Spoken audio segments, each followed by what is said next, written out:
Coming up on Mountain News this morning, things were frantic across the Cumberland Valley yesterday as floodwaters swept through the region, taking a trailer with them. And we share photos and videos that viewers sent in of the chaos around all of eastern Kentucky from yesterday's storms. Dedicated to eastern and southern Kentucky, this is WYMT Mountain News This Morning.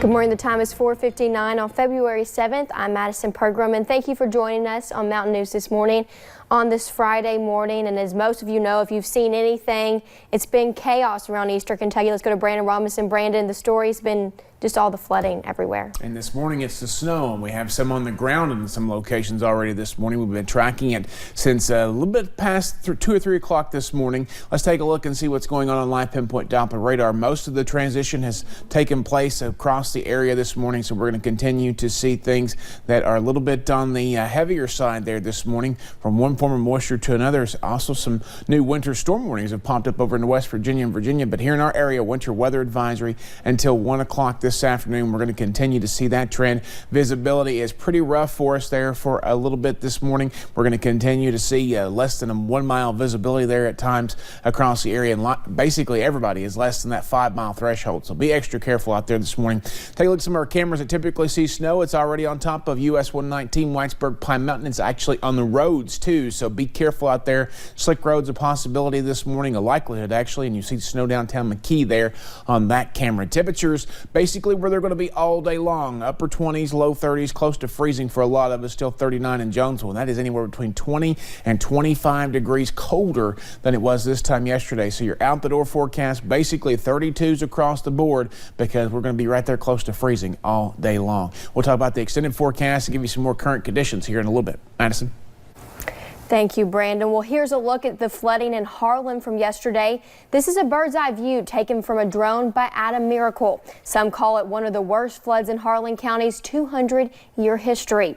And take a close look at this picture sent to us. Brave first responders rushed to help families in need. And the videos and pictures pouring in just barely do justice to yesterday's flooding. Judge Executive Dan Mosley says this flooding was somewhat unexpected. Initial estimates had Harlan cresting at 16.5 feet. However, as of 1 yesterday afternoon, it was at 25 feet. While crews are prepared for situations like this, damage across the county is widespread.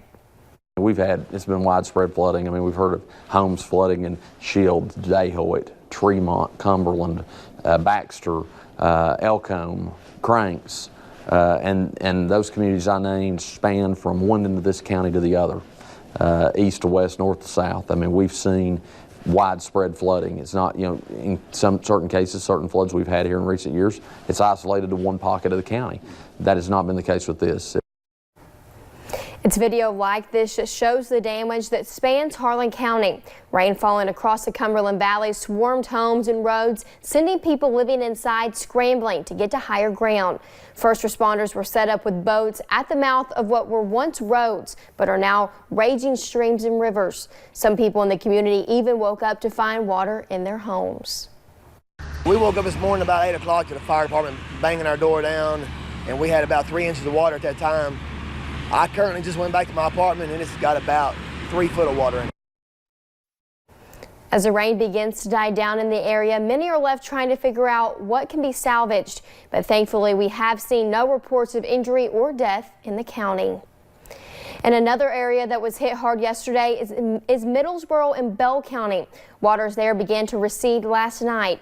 And WYMT's Connor James took a look at the damage left behind and talked with some of those people who saw firsthand how powerful this rainfall really was. Drenched streets stretch through Middlesboro. Businesses flooded, cars submerged, as many are now isolated as the streets fill with floodwater. It's about two feet. Nikki Estes stands on her porch as cars drive down what was once Willow Street, passing by what was her front yard. Watching these guys go by, it gets scary because nobody needs to be out in this. It just makes it worse. Surrounded by water, just another foot or two would flood her home. So yeah, the kids went into pickup mode. Anything on the floor they thought might get damaged when all on beds like last time. Last time, her home flooded back during the floods here in 2011. She's just scared she'll see it again. This is our only way in and out of here.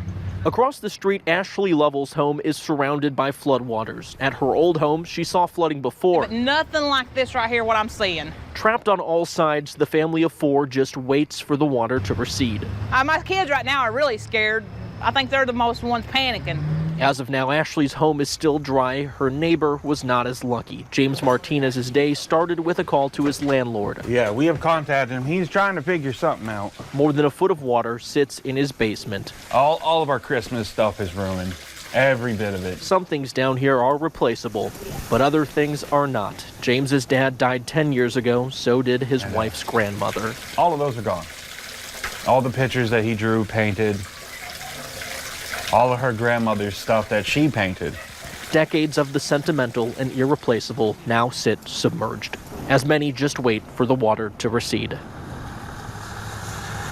Now, emergency crews responded to calls throughout Bell County yesterday. It all started around 2 o'clock Thursday morning. Nearly 30 families were rescued in Pineville alone.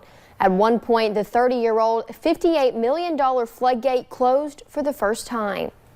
30 years ago, we had the dedication right here on this parking lot. And here we are closing the gate for the first time. You know, it's not, we're not celebrating by any means, but it's just, to me, it's ironic that it's happened the way it has here. Emergency crews made every effort to make sure everyone was safe. And a portion of the Cumberland Gap Tunnel also closed for part of yesterday. Here's some videos sent to us, and as you can see, some water flowed into the tunnel. They were first forced to close the southbound lanes for a time. And take a look at this video sent to us by viewer Brian Carter. A Harlan County man rushed to save his horses from the rising water yesterday. The owner of those animals posted on Facebook he was able to get them all to a safe spot. And in Jenkins, people became concerned when they saw water rushing over the dam. Here's a scene from that yesterday. Fire officials tell us there is no reason to worry. This is actually how the dam is intended to work, and as of now, no homes are in harm's way. And the post office in Jenkins, however, did not fare nearly as well. The fire department rushed there to begin pumping water out. The call came in around 8:30 yesterday morning of flooding in the basement. The fire department will continue to pump the water out, and a fire department official said they are available to help as long as they are needed. Thank you for getting your day started with us here on Mountain News this morning. Coming up, we take you to Whitley County, where yesterday's flooding hit the area hard, but more may be in store. After that day of heavy rain and flooding yesterday, we're now tracking some heavier bands of snow moving through the region this morning. I'll track it out for you in about 3 minutes.